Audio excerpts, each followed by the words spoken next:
Ito po ang ginagawa natin sa Batangas, pauwi na. This is a documentary. Ha? Ha?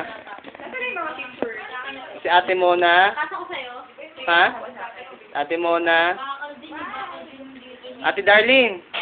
Ate Darlene. Si Ate Ana. Papakita ko sa wife ko. Hi, wifey. Si Pichi. Sinabihang mahal siya ng multo. Ay, sino ba? Pat. Si Pat pala, sorry. Patola yan. Pat, ba't nagtatago ka na naman kay siya? Tago na lang. Joan. Yung ano man to, shy type naman kayo lahat. Kinikili daw na yung picture ko. Okay, Ate ay, Kim. ano ba yan? Si Ate Kim. Picture. Kim Samsu.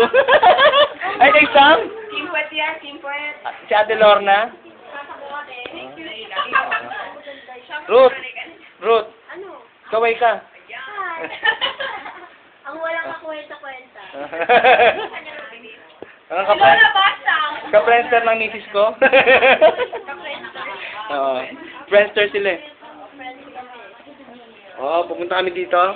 Ito po ang aming mga bagahe. Siyempre kayo may nakita kami wala. Nag-practice kami. Baka ikaw mag-aano ka ngayon. Ay, balikan. Kuya, kawakin ang picture mo. Ng ano po? Yung picture. Ng... Magbibisa na ako. Labas ka na. Pwede ayaw lumabas, oh. Oh. Kaya nakuha ko ilong murot. Ha? Okay. Francis, mataba pa rin. Sige po. Ang... Love you. Wala nang magawa kasi ganyan talaga mukha. Bye-bye.